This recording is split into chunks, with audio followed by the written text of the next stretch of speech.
Coro Varick was just as Antonia remembered him despite the years. Slim, long silver hair reaching his back.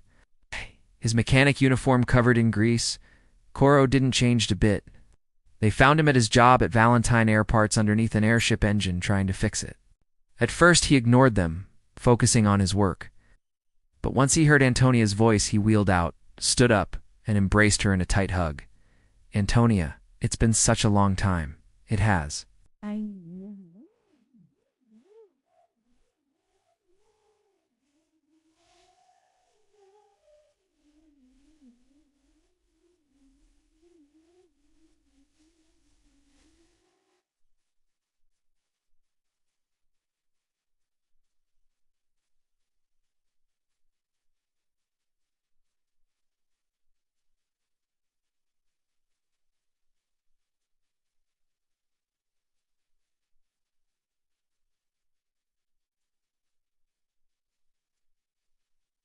You do not. His eyes settling on Rhea.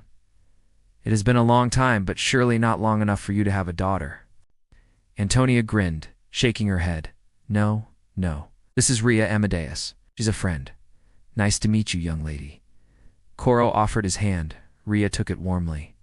What brings you back to Caerlon Clara? More imperial business, in a sense. Can we talk in private? Coro nodded and gestured for them to follow him inside the building. As they walked, the smell of gasoline got stronger, becoming almost overpowering. The only saving Antonia from vomiting was getting through the door in the nick of time. Coro led them down a dingy hallway, passing a dwarf and cat person along the way, neither looking like they were having the best day. At the end of the hall, Coro opened his office door, ushering the knight and Rhea in. Cramped is the best word to describe it. A desk, 2 chairs, 1 filing cabinet. Nothing else. Do ladies have a seat? I'll stand, Coro said, leaning back casually against the wall. Doing as instructed, Rhea took the seat behind the desk while Antonia took the one directly opposite. Now, what did you want to talk about? We need help escaping Imperial skies? Antonia was direct, not wanting to beat around bushes or to imply anything. At first the mechanic looked at her, an eyebrow arched, then twirled a piece of loose hair. Leave Imperial skies? Why'd you want to do that? It's a complicated story, but I'm doing it to keep Rhea safe. Safe from the Empress. Realizing Antonia must have gone rogue, Coro decided not to ask any more questions along those lines. Where would you want to go? The kingdom of Icana lies just outside of Imperial rule. She tilted her head, looking at him. If only we had someone to guide us. So that's why you came to me. Coro chuckled lightly. Sure, I can take you home. But you'll need to lose the knight's armor. You know how my people feel about the Empire. I do. Got any extra clothes lying around? Perhaps you two okay with waiting around a bit? Both nodded. Be back as soon as I can. Once he left, Rhea looked questioningly at her guardian. What? He seems nice, but not someone I'd be friends with.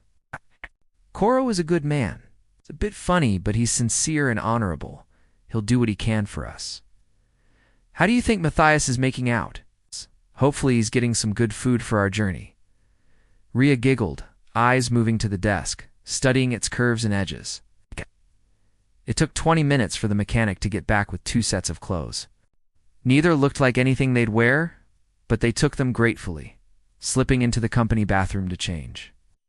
While they were in there, a friend of Coro's came running in screaming about a knight of Redora that had been arrested on murder charges. Antonia, still in her chainmail, burst out of the bathroom demanding to know what the woman was talking about. A knight helped a girl murder Carla Weiss, she said softly, stunned by Antonia's presence. Carla Weiss. Her throat tightened, mind racing. Carla Weiss belonged to one of the most influential families in Caerlon Clara by marriage. Not only did their ancestry stretch back to the Port's founding, but 20 members of the family had been elected officials in past years.